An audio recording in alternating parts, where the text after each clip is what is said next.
The sets are amazing. I mean, really the production design just made such a spectacular thing happen up there. We have the largest studios in North America, filled to the brim with sets. I mean, some of them were 2-3 stories high, and we were blowing them up every 2 weeks. So they were constantly working on building new stuff, and we, as actors, it's such a pleasure because, you're asked to take on this kind of otherworldly, very large narrative and to actually have it there as opposed to just a green screen is so helpful because it informs the way you make choices in scene. If something's built or the ship is built a certain way and you're actually floating there in the ship and you're upside down, all of those things inform the choices that you make. And it kind of knocks you out of your comfort zone a little bit. You maybe make some different adjustments or risks in your performance. Don't mind me. Just pretend I'm not here. Is most of your role set on the ship? Most of mine is, yeah. When you meet Holden, he's a second officer on an ice hauler, which is kind of the modern day equivalent of like an oil rig or an oil tanker. He's transporting ice, fresh water across the solar system, which at that point is a very precious commodity for obvious reasons. And he's not a guy who has ever really wanted a major load of responsibility. He spent most of his life running from answering to anything, and has passed up promotion after promotion. He likes his life the way it is, simple. He wants to live it the way he wants to live it, and he comes across a distress call, and just by answering it, this very small altruistic act gets sucked into this much larger conspiracy, and he kind of inadvertently becomes revolutionary, which he doesn't really know about until he actually gets off a ship someplace and his face is plastered all over the place. So yeah, he's, for the most part, he's on the ship.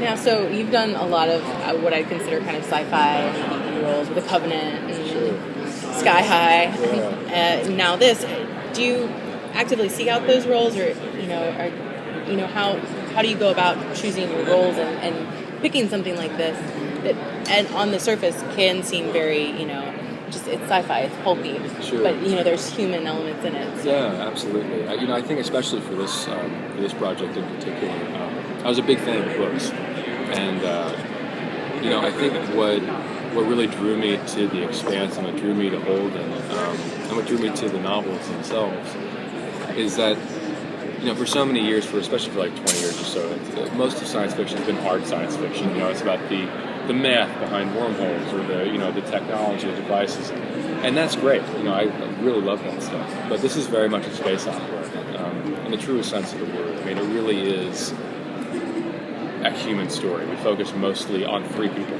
essentially. I mean, it is a massive, set piece. It's a massive narrative. It's a huge adventure. But at the end of the day, it is a drama about 3 people who come across a conspiracy and need to find answers.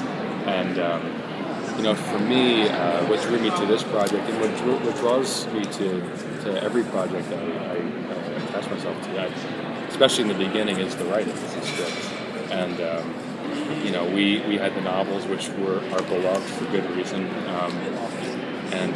Mark and Hawk, who, nominated for Children's Men and wrote Iron Man, among many other things. We just had such a pedigree of talent behind the camera that it was incredibly ambitious to set the goal of trying to bring this to life. I mean, especially having read the novels before, I'm like, this is something. I mean, but we had all the right pieces to make it the way it should be, and I think we accomplished that. I'm really excited about it. I mean, I've only seen the first one, but I'm very proud of it. And I've never seen a science fiction narrative in particular that has so many different tones hang together so harmoniously to tell a singular story. So, like James' story, for example, he's on the ship, and it's very much of just trying to stay alive. Minute to minute, hour to hour.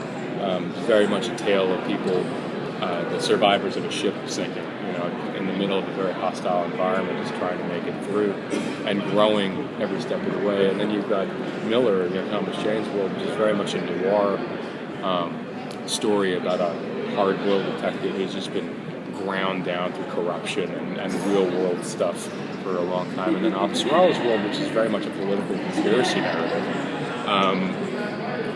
all work.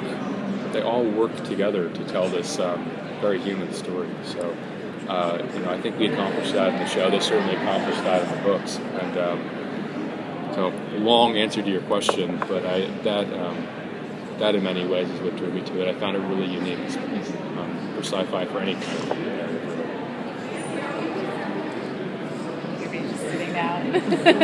So what else is going on, guys?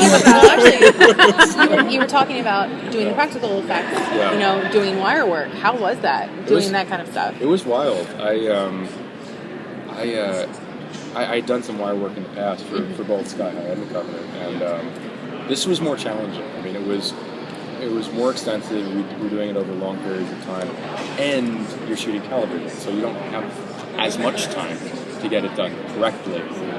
Plus, we're in these spacesuits that are great looking, and they're bulky and they're not, designed to be ergonomically correct. I mean, so if you lean back, it's a really heavy helmet, and a heavy backpack, and you just flip immediately. So you have to learn kind of how to navigate the wire work in these incredibly, hot suits that, by the end it was so gross they could be walking on their own right now.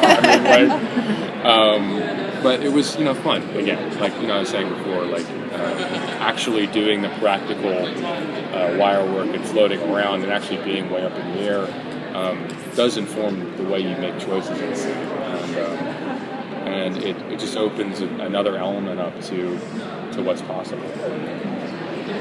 So challenging. Was it more challenging than doing love scenes in Zero G? And was that a stunt double in the first episode? Was it a body double? No. It's not a body double. Thank you very much. Well, good job. Thank you. As far as I know, I don't think. Allegedly. Allegedly, it wasn't a body double. Find out in post. Exactly. It was. That's actually funny. There's a funny story there.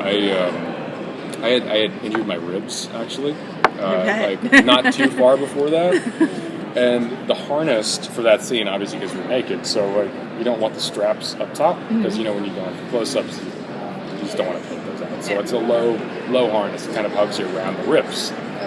Yeah. And I'm leaning back, right, and, just by doing that, you're putting pressure on it. They're all right there, and then she's on top of it with her weight. It was...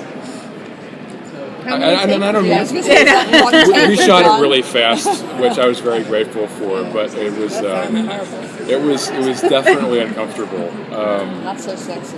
No, not sexy at all.